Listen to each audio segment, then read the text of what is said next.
ಎಲ್ಲರಿಗೂ ಯೂಟ್ಯೂಬ್ ಚಾನಲ್ಗೆ ಸ್ವಾಗತ.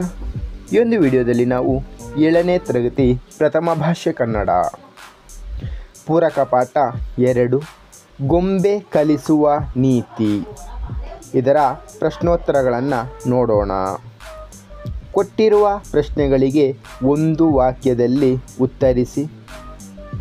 ಮೊದಲನೆಯ ಪ್ರಶ್ನೆ, ಜೀವನದಲ್ಲಿ ಸೋತವರಿಗೆ ಗೊಂಬೆಯು ಕೊಡುವ ಧೈರ್ಯವೇನು?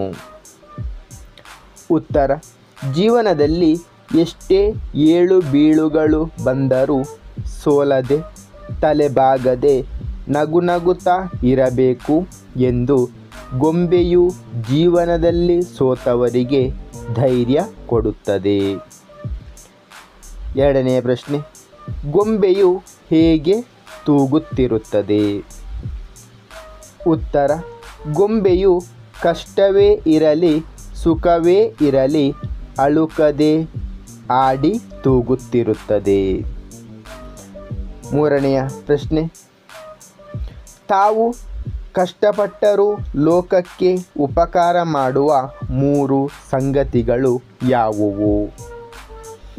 ಉತ್ತರ, ತಾವು ಕಷ್ಟಪಟ್ಟರೂ ಲೋಕಕ್ಕೆ ಉಪಕಾರ ಮಾಡುವ 3 ಸಂಗತಿಗಳು: ಮೈಯನ್ನು ಹಿಂಡಿ ನೊಂದರೂ ಸಿಹಿ ಕೊಡುವ ಕಬ್ಬು, ತೇಯುತ್ತಿದ್ದರೂ ಪರಿಮಳ ನೀಡುವ ಗಂಧ ಮತ್ತು ತಾನೇ ಉರಿದು ಮನೆಗೆ ಬೆಳಕು ಕೊಡುವ ದೀಪ. ಮುಂದಿನ ಪ್ರಶ್ನೆ, ಗೊಂಬೆಯು ನಿಶ್ಚಲವಾಗುವುದು ಯಾವಾಗ?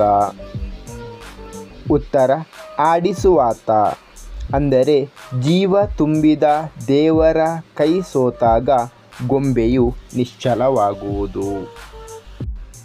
ಗೊಂಬೆಯು ಹೇಳುವ ನೀತಿಯ ಸಾರಾಂಶವೇನು? ಉತ್ತರ, ಜೀವನದಲ್ಲಿ ಎಷ್ಟೇ ಎಡರು ತೊಡರುಗಳು ಬಡತನ ಸಿರಿತನ ಬಂದರೂ ಅಳುಕದೆ ಅಂಜದೆ ತನ್ನ ಕಷ್ಟಗಳನ್ನು ನುಂಗಿ ಇತರರಿಗೆ ಒಳ್ಳೆಯದಾಗುವಂತೆ ಗೊಂಬೆ ತೋರಿಸಿಕೊಡುತ್ತದೆ. ಧನ್ಯವಾದಗಳು. ಇಷ್ಟವಾದರೆ ಲೈಕ್ ಮಾಡಿ, ಶೇರ್ ಮಾಡಿ. ಹೆಚ್ಚಿನ ವಿಡಿಯೋಗಳಿಗಾಗಿ ಚಾನಲನ್ನು ಉಚಿತವಾಗಿ ಸಬ್ಸ್ಕ್ರೈಬ್ ಮಾಡಿ.